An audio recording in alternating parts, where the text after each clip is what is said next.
Iran just delivered a direct kinetic blow to U.S.-Israeli strategic interests within the Levant itself. Let that land. This wasn't a warning shot. This was a targeted removal of a high-value intelligence fusion cell operating within a forward logistics hub. This wasn't some soft target in the desert. This was a hardened facility housing advanced signal intelligence arrays that were critical to regional ISR operations.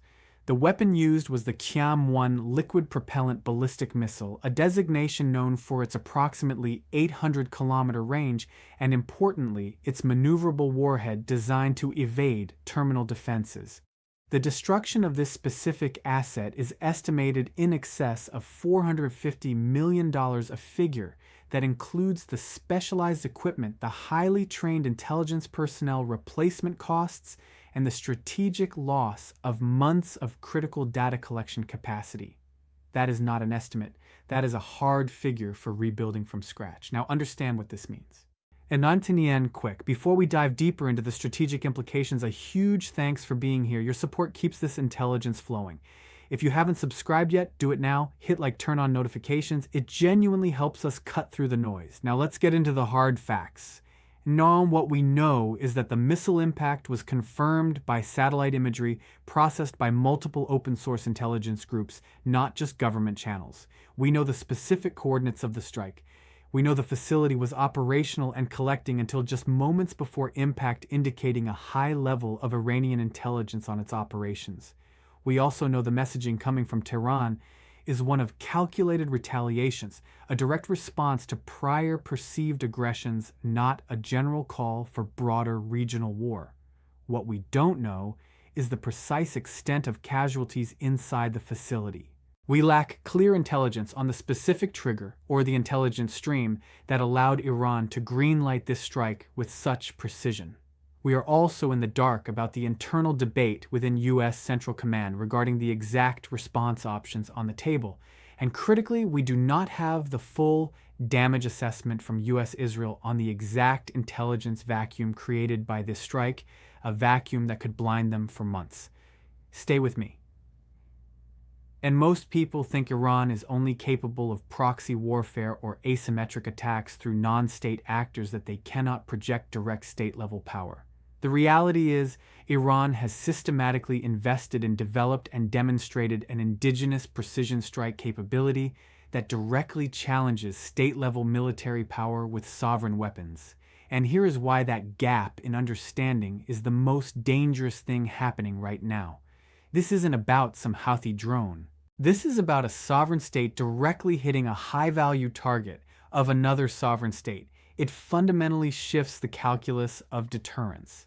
It means the perceived sanctuary of forward operating bases or critical intelligence nodes previously thought safe is now explicitly at risk. This changes everything for how forces are postured and protected.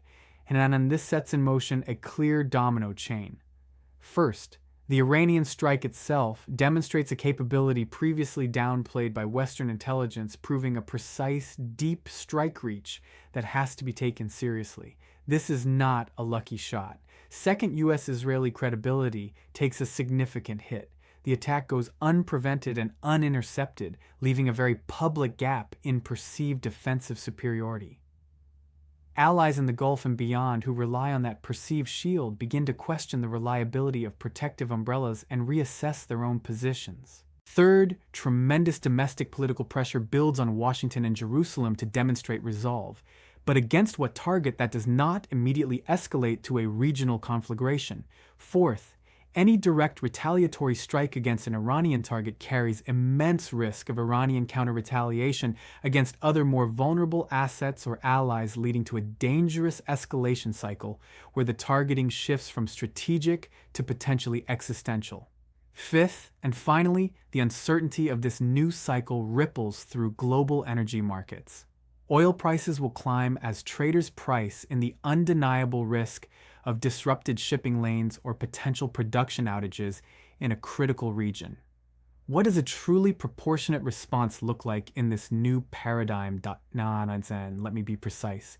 An Iranian Qiam-1 missile costs perhaps $3,000 to produce. The intelligence fusion cell it likely destroyed cost hundreds of millions in hardware, software, and the training of highly specialized human intelligence assets. The replacement cost the time to rebuild the lost data streams, the disruption to ongoing intelligence gathering operations.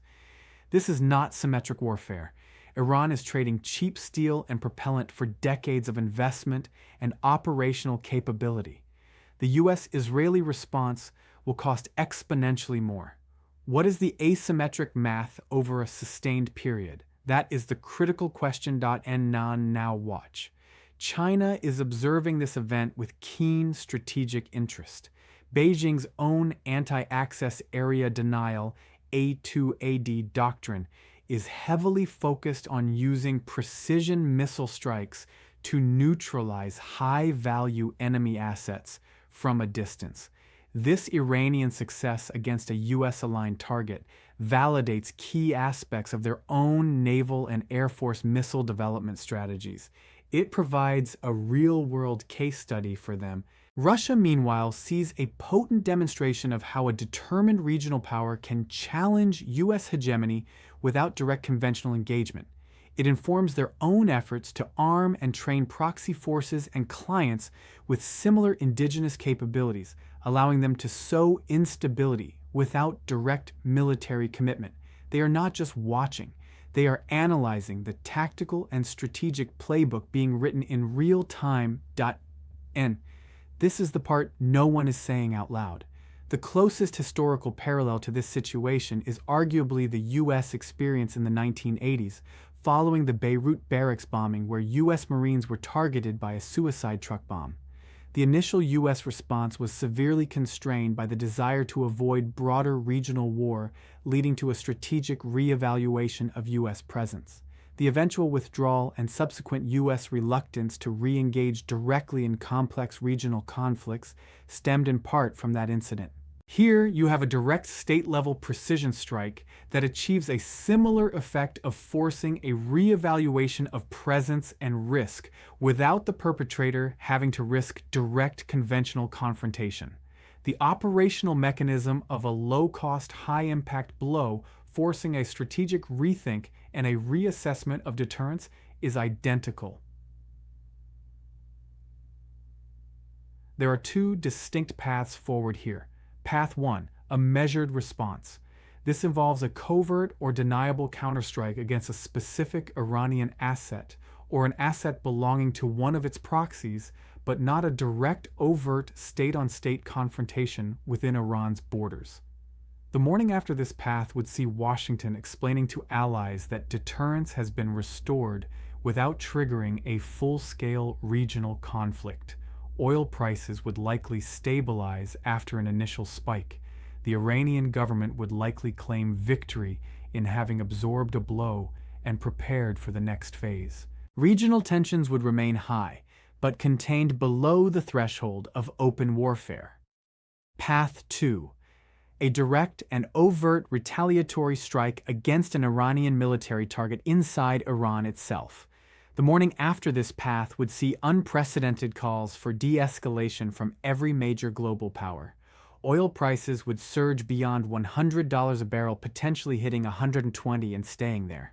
American diplomats would face a fractured global coalition with many allies refusing to endorse such a move. The Iranian population would be galvanized against the external threat, potentially solidifying the regime's internal position. China and Russia would condemn the aggression, citing a violation of sovereignty, and use it to advance their own narratives. What does a truly proportionate response look like in this new paradigm, where the cost equation is so skewed?